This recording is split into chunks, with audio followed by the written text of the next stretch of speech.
भाभी की सौतन पार्ट 1। माँ, भाई ने इस लड़की से क्यों शादी की? मुझे ये अधीरा बिल्कुल पसंद नहीं है। बेटी अब क्या कर सकते हैं, मैं भी तुम्हारे भाई की शादी इस लड़की से नहीं कराना चाहती थी, लेकिन समर्थ की जिद के आगे मुझे झुकना ही पड़ा।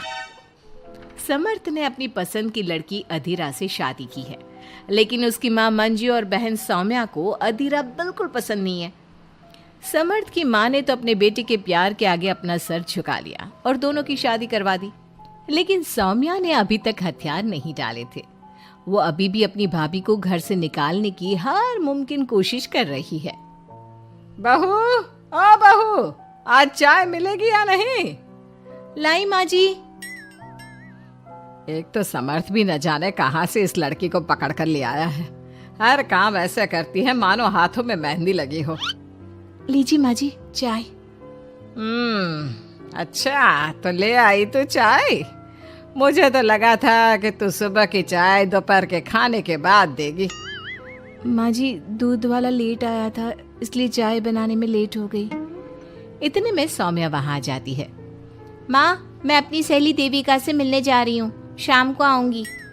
सौम्या, मैंने तुम्हारे लिए नाश्ता बना दिया है, पहले नाश्ता कर लो फिर चली जाना।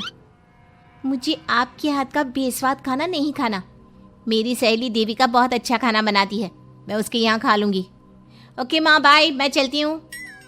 सौम्या के जाने के बाद मंजू अपनी बहू पर चिल्लाते हुए कहती है, बहू, तूने इतनी बुरी चाय बनाई है, इससे अच्छा तो तू जहर पिला देती, कम से कम वो मीठा तो होता।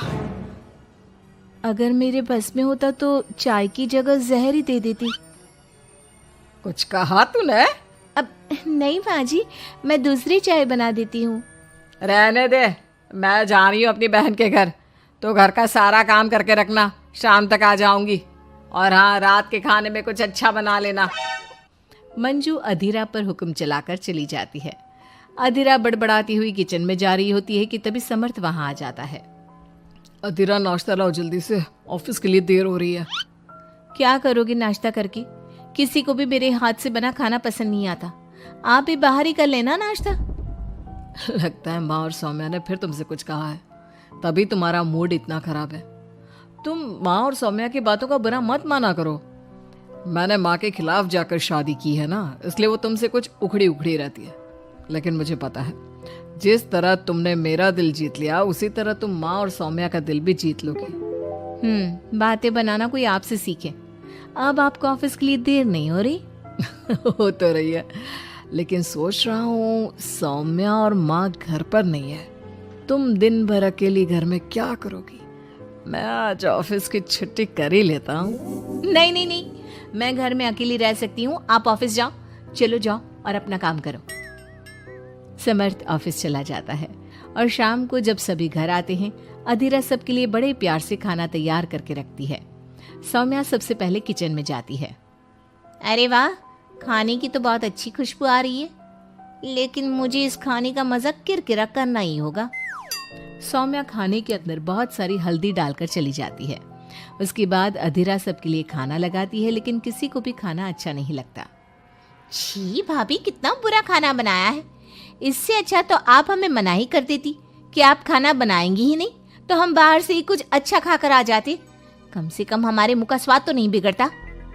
बहू, तूने हम सबको सुबह बिना खाना खाए निकाल दिया, और अब भी हमें बिना खाना खाए सोना पड़ेगा। क्या करती हो अधीरा? तुम्हें खाना बनाना भी नहीं आता क्या? दिमाग खराब कर दिया। समर्थ गुस्से में वहां से चला जाता है। उसके पीछे पीछे सौम्या भी जाती है।